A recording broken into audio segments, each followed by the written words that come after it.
Bonjour, donc je suis Anthony Le Forestier, donc je suis directeur général d'Auticiel et fondateur donc, de la société Multi. Donc on a regroupé en fait les deux sociétés pour former une société aujourd'hui et proposer un pack d'une dizaine d'applications allant de l'autonomie jusqu'au brevet d'apprentissage.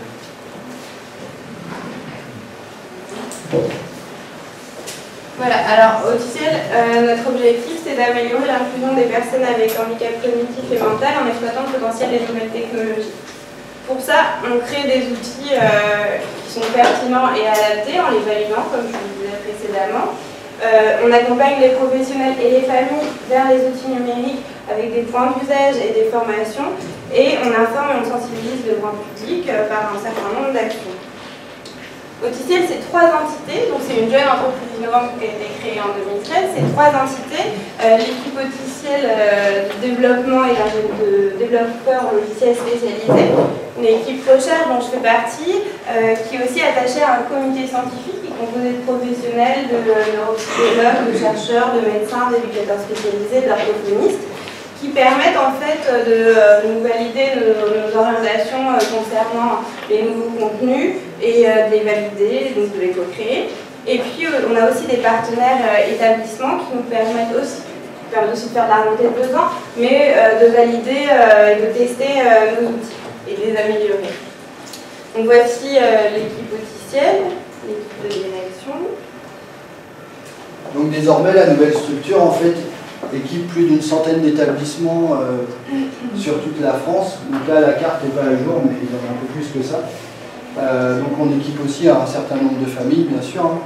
Et puis les types d'établissements, ça va de l'IME au foyer, en passant par le CESAD, sachant que en fait, la répartition, c'est à peu près 60% de structures du secteur enfant et 40% de structures du secteur adulte. Alors, nous, notre idée, c'est vraiment de placer l'utilisateur au centre de notre démarche d'innovation. Donc, j'entends l'utilisateur par les bénéficiaires directs, mais aussi les professionnels et les familles.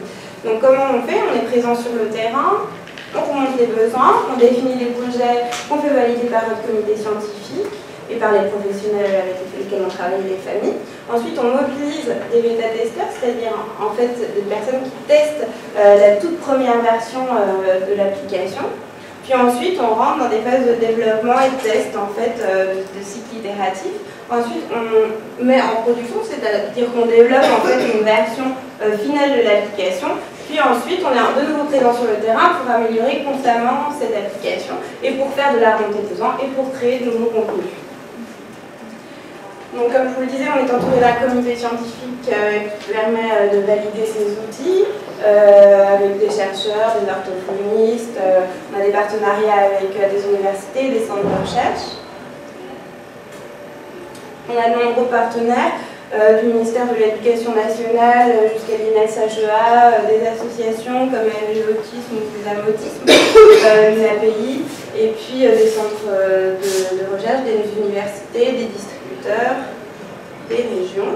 Et on a obtenu un certain nombre de prix, dont un prix aux États-Unis pour notre action.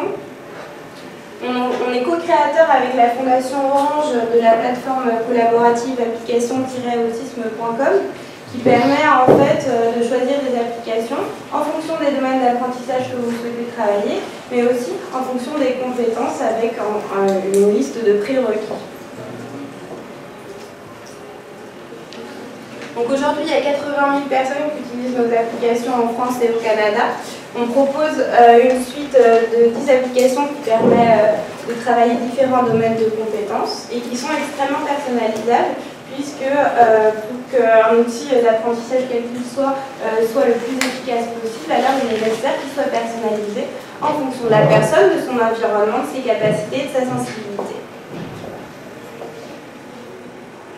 Donc la tablette tactile a beaucoup d'avantages et ça a été démontré. C'est un outil qui est attractif, qui est innovant, qui est non stigmatisant, qui permet d'aider à la concentration, qui favorise la coordination oculo-manuelle, qui permet de gagner beaucoup de temps en comparaison aux outils papier-carton. Nous, on propose deux types d'applications, des applications qui permettent de favoriser l'autonomie et des applications qui permettent de développer et de consolider les apprentissages. Donc concernant l'apprentissage, en fait, on s'attache vraiment à créer une granularité de niveau extrêmement fine qui évite la mise en échec. On fonctionne avec des renforçateurs positifs et vous pouvez avoir accès en fait au suivi de la progression de la personne. Et concernant l'autonomie, on a aussi un ensemble d'applications qui permettent de planifier une journée, des petits quiz pour apprendre à gérer des situations un peu complexes, donc qui sont personnalisables aussi en fonction de la personne.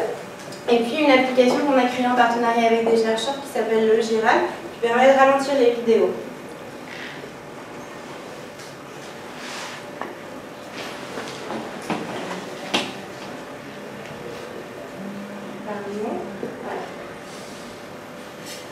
Alors ça, ce sont l'ensemble des applications qu'on propose aujourd'hui.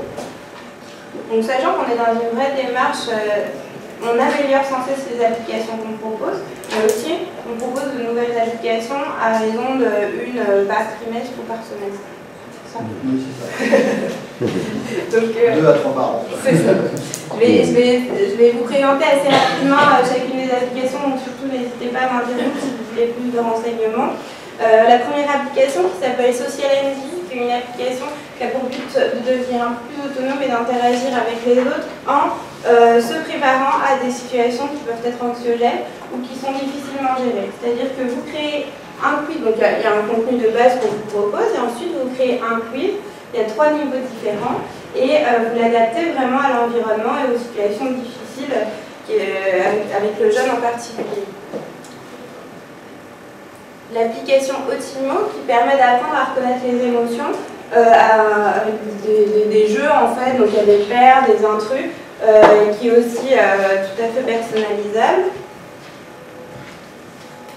L'application Logiral, dont je vous ai dit un mot tout à l'heure, qui a été conçue en partenariat avec des chercheurs de l'Université d'Aix-Marseille, qui ont fait un travail de 10 ans de recherche et qui disait qu'en réalité, le monde va trop vite pour les personnes avec autisme, qui souvent présentent une hypersensorialité. Et l'idée, en fait, c'est de ralentir les vidéos sans distorsion ni du son ni de l'image. De ce fait, on peut utiliser un cas ludique, visionner un dessin animé à vitesse ralentie, mais aussi on peut l'utiliser dans le cadre de séances d'orthophonie. Il y a beaucoup d'orthophonistes qui l'utilisent. Elles s'enregistrent en fait avec leur tablette pour donner une consigne, et ensuite elles passent la consigne à vitesse ralentie.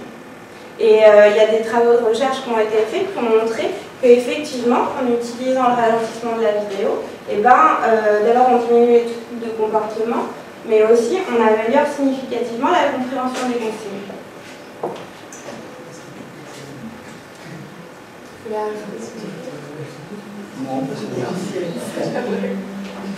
Alors, une application de puzzle qui permet d'apprendre à faire des puzzles. Donc encore une fois avec une granularité de niveau extrêmement fin, mais qui permet en réalité de travailler la motricité fine, de permettre de commencer à prendre en main la tablette en travaillant pointé déplacé. On propose un contenu de base l'idée c'est sur le thème des animaux. Après c'est extrêmement simple de rajouter votre propre puzzle, vous faites une sortie, vous décidez de prendre en photo, je sais pas, un tableau quand vous allez au musée, et vous pourrez recréer un puzzle avec le tableau. Voilà, donc l'avantage en fait de pouvoir rajouter une image pour créer un puzzle, c'est qu'on peut en fait créer déjà un puzzle à partir d'un picto qu'on veut travailler, genre on veut insérer par exemple un fruit, une pomme dans le classeur de communication, donc dans l'application de communication d'un jeune. Alors on va pouvoir travailler déjà ce picto sous forme de puzzle, et puis aussi on verra après dans l'application de catégorisation. Donc l'idée, soit on a le picto, ou alors on prend photo d'une pomme, et puis il va pouvoir le manipuler sous forme de puzzle, 4 pièces, 8 pièces ou 12 pièces. Et après on va pouvoir l'introduire dans son classeur de communication, de sorte que voilà, d'aider en fait à la compréhension de ce pictogramme. Alors, l'application de catégorisation classique dont je parlais, donc l'idée c'est d'apprendre à classer et généraliser. D'apprendre qu'une banane et une pomme sont des fruits. D'apprendre qu'une banane jaune et une banane verte sont des bananes.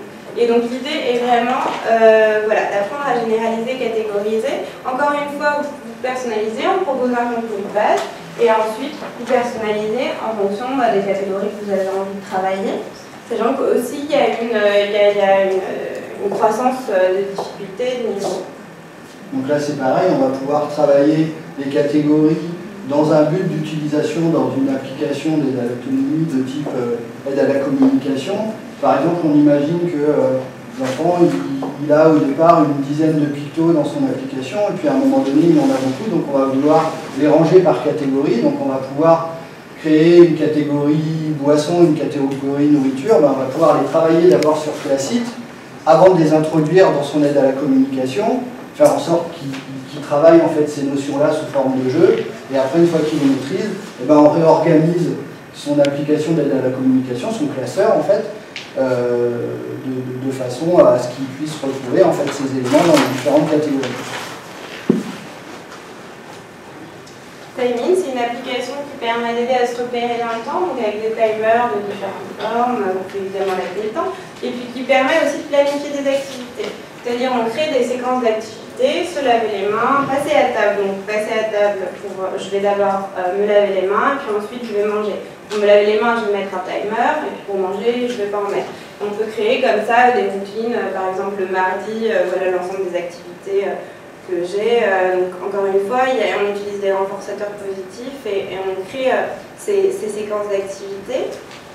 iFeel, alors c'est une application que je suis en train de tester au sein d'un centre douleur et autisme en consultation. Alors l'idée c'est là de pouvoir exprimer un besoin, un ressenti ou une douleur avec une échelle de niveau d'intensité. En particulier quand on se focalise sur la douleur, en fait, l'idée c'est d'apprendre à auto-évaluer sa douleur avec une échelle assez simple, mais aussi la localiser sur un schéma corporel.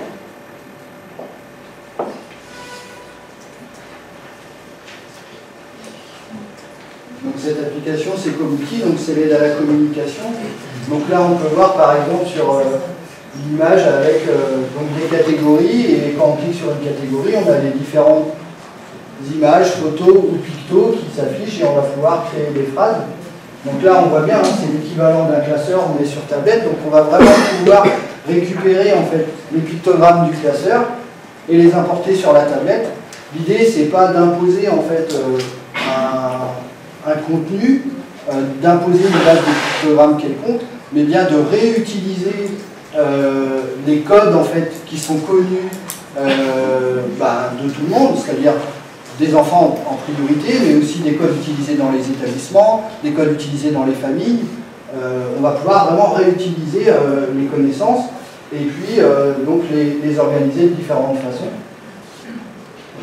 Donc je vais le montrer après. Donc Abilouti qui permet lui de faire du séquençage en fait de tâches. Vous allez pouvoir créer des séquences. Donc là encore une fois, l'idée c'est de personnaliser le contenu, de réutiliser des images connues, de pouvoir faire des séquences du genre s'habiller, mettre la table, faire des recettes de cuisine, etc. Donc je vais vous montrer l'aide à la communication. Donc là c'est ce que vous pouvez avoir sur la tablette en fait. Je m'appelle Agnès. Bonjour, bienvenue à l'atelier Auticiel. Je m'appelle Agnès. Un petit peu personnalisé. Et donc là on retrouve en fait les différentes catégories. Donc voilà, on voit bien qu'on peut travailler en fait avec les différentes applications. C'est-à-dire que là on a des catégories, mais on peut les travailler avant avec Classite par exemple. Donc on essaye aussi d'avoir une continuité d'usage en fait dans les différentes applications, de faire en sorte de pouvoir en fait le travail que vous faites sur table avec des pictogrammes, essayer que vous puissiez le faire au maximum avec la tablette. Et donc voilà, donc là c'est pour ça qu'on peut aussi en fait avoir seulement que 5-6 pictos pour le démarrage et après faire évoluer le contenu au fur et à mesure. L'idée c'est pas de... Mais c'est exactement comme pour un classeur en fait. Les méthodes ne changent pas, l'outil en fait, il y a un nouvel outil, un nouveau support, mais vous réutilisez les méthodes que vous utilisez aujourd'hui. Alors, ici on attend la croix. Et donc le séquençage. Si on prend s'habiller, on va faire une recette. Recette de la danette chocolat banane. C'est la fête du repas, ouais. On l'a fait 2 fois déjà. Je commence par prendre un verre. Donc ça, c'est une recette qui est faite dans un IME, par exemple, avec des tout petits, puisqu'il n'y a pas de cuisson. Donc ils travaillent ça. Je prends la danette au chocolat. Là, en fait, les différents éléments se barrent au fur et à mesure. Si on n'a pas entendu la consigne, je prends la danette au chocolat. Je prends la danette. On peut rappuyer, en fait, si on n'a pas entendu la consigne. Et donc ça se poursuit, en fait, voilà, et quand on arrive à la fin, on revient à la page d'accueil.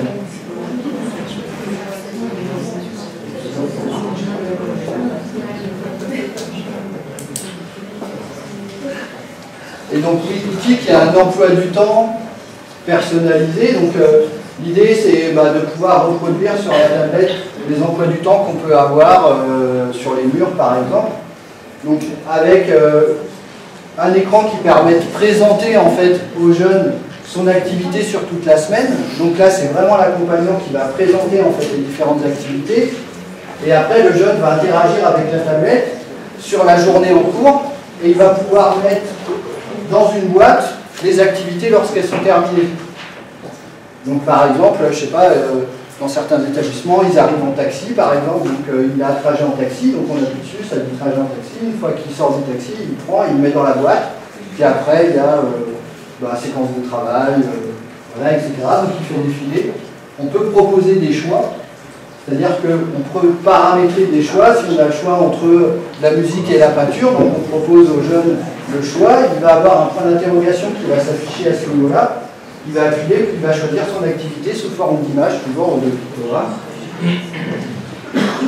Et la dernière chose, c'est qu'on peut aussi en fait paramétrer des séquences. Donc par exemple, si à 4 heures, ou à 3 heures avant le 4 heures, on fait la recette chocolat-banane, donc on va pouvoir l'introduire ici. Donc, il va défiler, donc le jeune va défiler en fait ses différentes activités, il va appuyer dessus et ça va enchaîner directement en fait sur du séquençage. Il va faire sa recette, une fois qu'il a terminé, il revient en fait sur l'emploi du temps et la recette, il la met en fait dans la boîte. Et on continue comme ça. Et donc vraiment le principe de toutes les applications, c'est vraiment de personnaliser le contenu en fonction des connaissances, des pictogrammes déjà connus ou des photos, parce que l'idée c'est vraiment d'adapter en fonction du niveau, et puis adapter en fonction des besoins aussi. Voilà. Et si quelque chose n'a pas lieu, quelque chose de prévu n'a pas lieu au dernier moment, on peut le barrer. Il y a un système de barrer, comme il y avait dans l'application Ability, voilà, on barre l'activité pour dire que ça n'a pas lieu. Voilà. Donc en fait, on propose cette suite de 10 applications et on propose aussi une tablette, c'est-à-dire une tablette qui comprend ce pack de 10 applications, mais aussi qui a été adaptée en termes d'ergonomie et d'interface. Puisqu'au début, on proposait que les applications et puis on s'est rendu compte qu'en réalité, les tablettes grand public n'étaient pas adaptées pour diverses raisons, que les icônes étaient trop petits, que quand on utilise un iPad, c'est un peu hyper stimulant, et puis au-delà de ça, on peut, en appuyant longtemps sur un icône, faire disparaître l'application. Donc imaginons qu'il s'agit d'utilisateurs de communication, c'est un peu embêtant. Voilà, donc du coup, on a décidé d'adapter des tablettes qui présentent une interface épurée, assez intuitive, avec des icônes grossies. Donc ça, c'est l'interface utilisateur, mais accessible par un code. En fait, il y a aussi l'interface accompagnant, c'est-à-dire qu'il y a une tablette tout à fait classique avec l'ensemble des applications que vous pouvez trouver. Puis c'est une tablette ouverte, donc vous pouvez télécharger toutes les applications diverses et variées que vous souhaitez. Voilà, donc ça c'est la tablette Amikeo, avec l'ensemble des applis qui sont ici. Vous pouvez, en général, ce qu'on fait avec les jeunes, c'est qu'on travaille une application, un domaine de compétences en premier. Par exemple, si on décide de commencer à travailler la catégorisation, en fait, je peux ne mettre que l'appli catégorisation sur l'interface utilisateur. Cependant, elle reste présente sur l'interface accompagnant. Et pour passer une application d'une interface à une autre, il suffit en fait de faire comme ça et la glisser dans le mode utilisateur.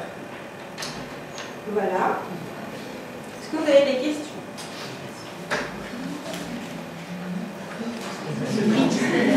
Au niveau de la résistance. Alors oui, alors ce que les dit, merci madame, ce que les dit, c'est qu'en réalité, effectivement, cette tablette, elle est adaptée aussi pour ça, c'est que c'est une tablette Samsung. Voilà. Et qu'en fait, elle est équipée d'une coque, d'un protège-écran, aussi un petit chevalet pour la poser, vous voyez derrière moi.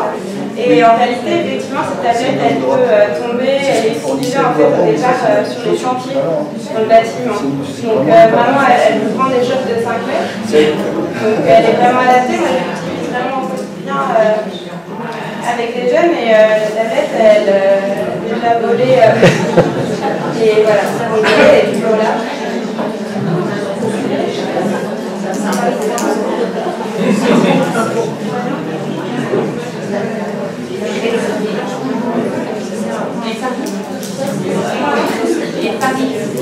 Alors en fait, la tablette Mikeo en version 7 pouces, c'est-à-dire là c'est une 10 pouces que vous voyez, c'est comme un iPad, 7 pouces en fait. C'est un peu plus petit. C'est un petit peu plus petit, c'est comme, vous savez, les petites prises de feu. Voilà.